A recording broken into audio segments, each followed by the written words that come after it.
Hello, this is Ray Edwards from learncopy.com, and I'm here at Joe Vitale's website, mrfire.com, and I'm checking out one of his archives.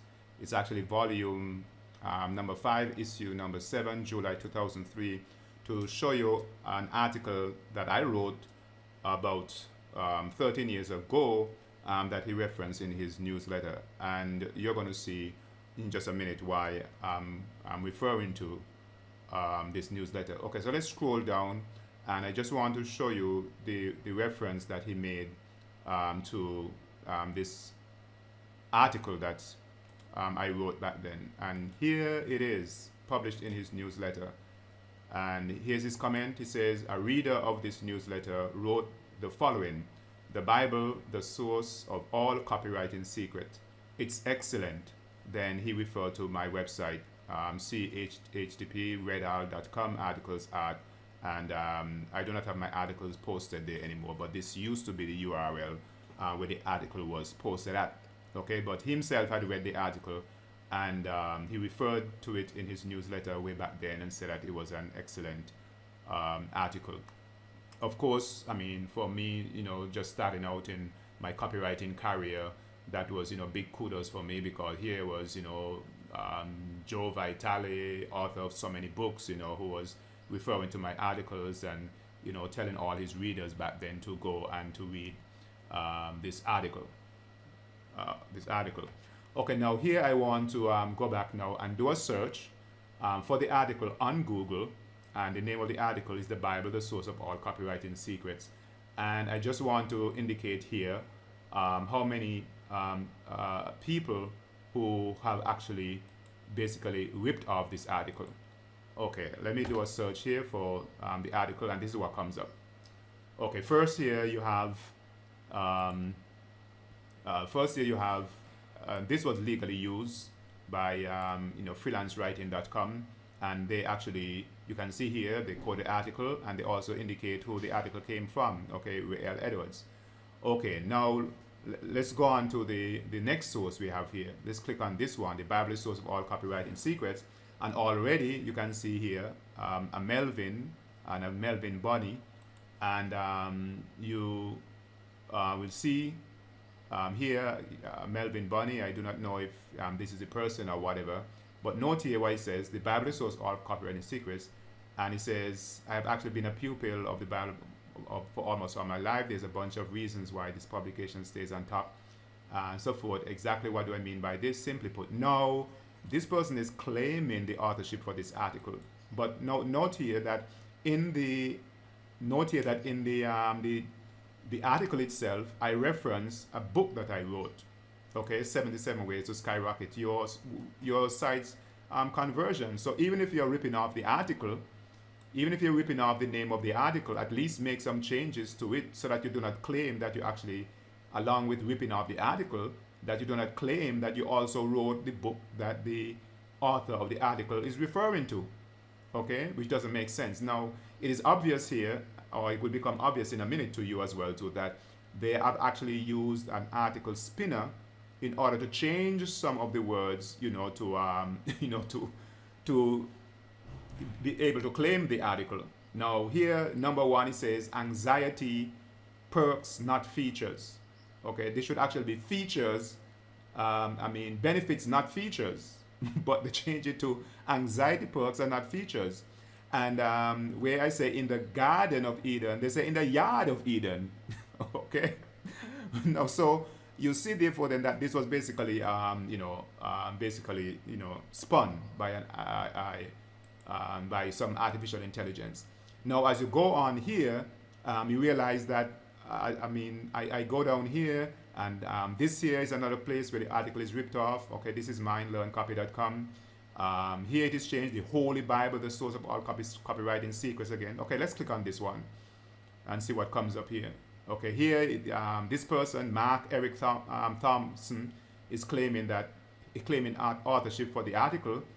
And let me see if he uses the same thing. Now here we have here again evidence of article spinning again. Tension perks, not functions. And here again, they claim in the authorship for the book that I wrote. as well too. Clearly, as well too, you see that, the article is swiped, is ripped off. Okay, now let's go back to some searches here. This is another case as well too. Basically, I've referred to this as the most ripped off article that I've ever written. Okay, as I said, I wrote it 13 years ago, and it is just basically being ripped off. Okay, now it is used legally here on freelancewriting.com. So I just want to go here to this article and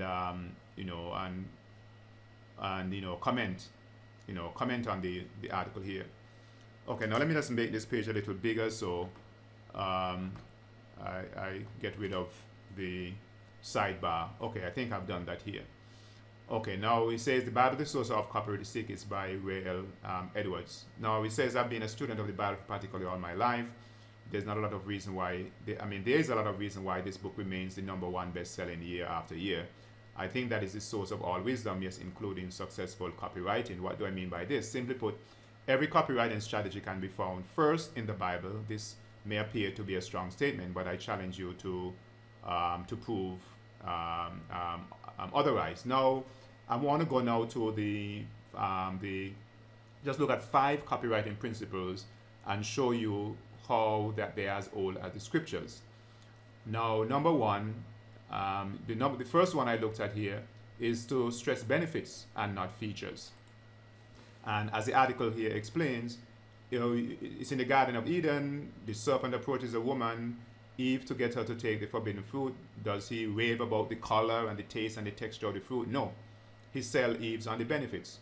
He tells her, well, your eyes will be open and you're going to become just like God. Now, that's a benefit, not a feature at all. And did Eve fall for it? Okay, she surely did. So even way back then, and even though this is a negative example, even way back then, we see therefore then that in a perfect world, the serpent or the enemy here was using this idea of stressing benefits and not feature, and promising Eve that she's going to have this higher state of being, if she decides to go, to fall for his temptation. Now, the second one is use lots of testimonials.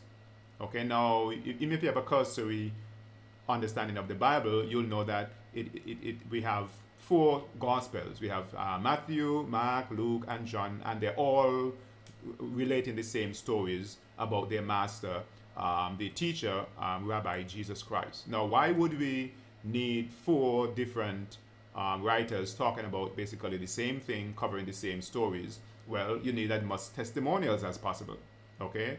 And so we find that they are all satisfied customers, and they're relating and the life-changing encounter that they had, so the more testimonials that you have, the better that it is. And we know how that turns out, okay, because Christianity has spread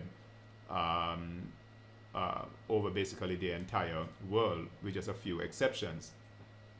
Now, so we see therefore then that the whole Bible therefore then is basically a testimonial book. Okay, it's a book of testimonials.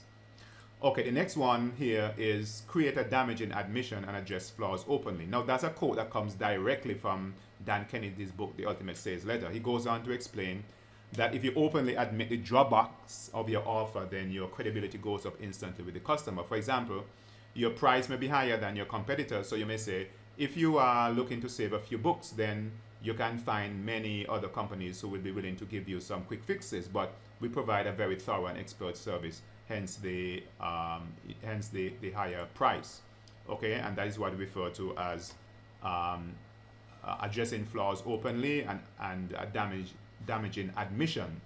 Now, in the gospel, we see many potential disciples who wanted to follow their teacher Jesus, and he told them openly that it was a sacrificial walk. He told them in no uncertain terms that involved a cross, leaving the father and mother behind, even possibly death. But you will gain eternal life in the process. Okay, so you don't want a more damaging admission than that. That the fact where he says, well, if you follow me, you can possibly lose your life. Okay, you can possibly die. Okay, the next principle is to place a limit on your offer in order to motivate procrastinators. Now, this is a very important element of the call to action section of any sales letter. And I've seen a lot of email of launches in my inbox that says, 24 hours left, 48 hours left, close by midnight. So placing a limit on the offer is a motivation. So we always put off something to be done for later. That's just human nature. And so therefore, you know, you realize that you have to indicate what the dangers of procrastination is. Okay, and here we see again, same thing from the scripture as well too. It says, today if you hear my voice, do not harden your heart. In the story of the great flood, procrastinators end up right outside of the ark. Jesus told the story of the covetous farmer who built bigger barns to store his grains, not knowing that death is going to come knocking on his door that very night.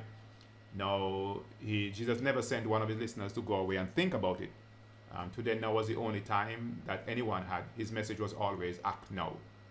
Okay, now the final principle here, and of course, most likely these principles are not going to be new to you, but I just want to indicate, you know, that you can find them right there in the #1 bestseller. Now, Dan Kennedy referred to this as getting into the customer, getting into the head and experience the customer's walk in his moccasins. Well, when you look at the whole Christmas story about Jesus getting into the skin literally of the customer, the writer of Hebrews says that Jesus is touched by the feelings of our infirmities. He became like one of us so that he may understand the customer better. And that is why he could speak to the needs of the human heart with such authority, because he knows what man is. Okay, now, and so we see therefore then the importance, then one of the most important factor, in fact, in writing a winning sales letter is that you have to basically be able to understand your customer, know what their pains are, what their issues are, you know. One copywriter says you need to know, I think it's Gary Halbert says you need to know what keeps them up at night. You know, what are their worries? And if you can start your sales at that point by identifying with their worries and their fears, then they are most likely going to listen to you. Okay, so sometimes it's best not even to start with a promise, depending on what the market is, but start with the worries. So say, well, you know, I identify with your worries, I understand what you're going through, and then you're more likely to get a listening ear, you're more likely to get an audience, you know. And, you know, I went on to say that, you know, these are just 5 principles that I've used across the board. Whether you accept the Bible is just a book or inspired writing, there's no denying that the principles are there. Now, when I did this way back then, I intended that I was going to write an entire book on, you know, the copywriting, you know, expand this into an entire book, into the Bible being the source of copywriting secrets. That's a promise that I have not kept as yet. Hopefully I'll do it someday. I keep saying that, but you know, the principles are there. And you know, if you read the Bible as literature, okay, I'm not talking about being as a religious book. Of course, I personally respect it as being a religious book, but I'm saying if you just read the book and consider it as literature, you realize how many persuasive principles, you know, you can find there. And a lot of times when people say, oh, this person is the one who first came up with this, or that person was the one that first came up with it, any principle I've read in any book, it doesn't matter, even if it is Eugene Schwartz, Gary Halbert, whoever it is, John Kennedy, anybody, that any principles that are in those books are first found in the, you know, in the Bible. And